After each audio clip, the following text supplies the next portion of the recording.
A classic is defined as any book that is exemplary or noteworthy and is able to withstand the test of time. Classics tend to express a multitude of artistic qualities, have a universal appeal that enables a reader to relate to their story no matter the time period, and make subtle connections that whether consciously or unconsciously affect opinions, bias, and beliefs of the reader.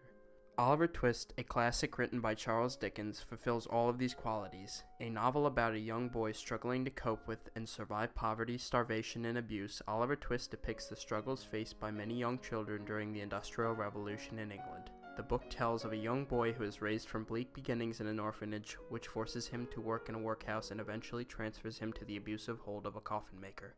He is quickly expelled from the apprenticeship of the coffin maker. Oliver becomes an apprentice of the streets, learning to pick pockets, being used for robberies, and serving criminals. After being shot, Oliver is taken off of the streets by a kind family, eventually obtaining a large sum of money from his inheritance and being cared for by kind and loving caretakers. Fagin is one of the main characters in the book, and while evil, is crucial to Oliver's survival. Events such as his threatening Oliver with the bread knife for seeing his box of jewels shows the greediness of not only Fagin, but of people in the time period as a whole. Bill Sikes, the sort of bodyguard to Fagin and the rest of the boys, ends up doing more harm than help throughout the story. Sikes' frequent abuse of his lover Nancy show how unimportant women were during this time period, that they had little more duty than to bear children and maintain the house. Altogether, these characters express the idea that extreme poverty necessitates the exploitation of the richer populations, and the poverty during this era had reached such an extreme that a profession was made out of it. Characters such as Nancy, Oliver's mother figure and a prostitute, Mr. Brownlow, Oliver's first benefactor, as well as the Maylies, Oliver's later benefactors, show how proper education and strong morals can eliminate stealing, cheating, and lying as methods of survival. Nancy's abduction of Oliver while on his way to return books for Mr. Brownlow show her willingness and futility to do good. Just as so many other young girls forced into prostitution during this time period, Nancy is forced to mature quickly, but still maintains her naivete.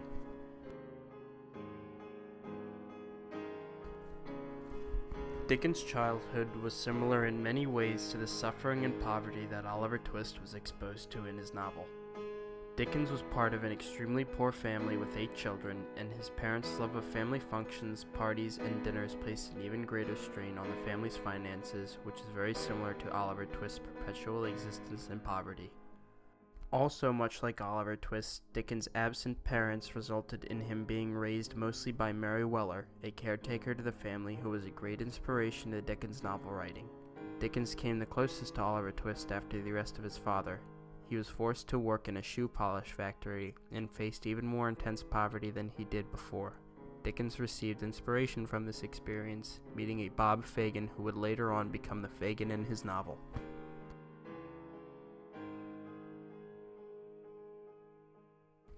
The movie provides a much different perspective from the book, both in the parts of the storyline it adds and the parts it takes away. Roman Polanski's 2005 version is almost identical to the book except for some of the crucial parts of the storyline. The movie totally omits the role of the Maylies, Oliver's greatest benefactors next to Mr. Brownlow. Instead, the robbery that Oliver is involved in takes place at Mr. Brownlow's house, and Oliver's sole benefactor is Mr. Brownlow. While this is only a minor alteration to the plot line of the book, omission of minor details provide a much different picture than the book did.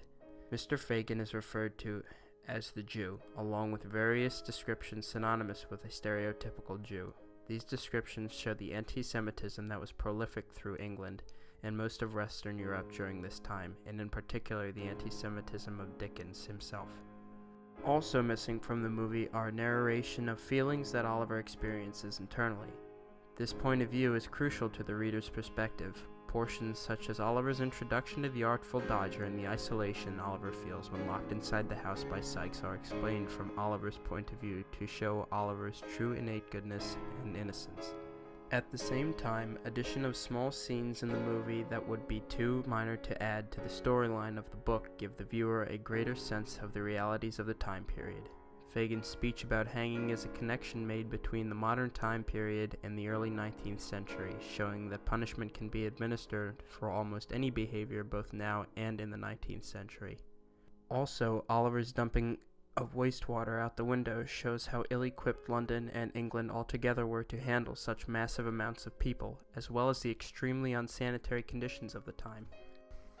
Oliver Twist became a classic upon its release. Printed in monthly installments in the magazine Bentley's Miscellany, it drew massive numbers of readers. Even to this day, Oliver Twist is read throughout American classrooms and maintains a huge fan base despite its age, and applies to children throughout the nation, especially considering modern economic conditions that make finding jobs and feeding children very difficult.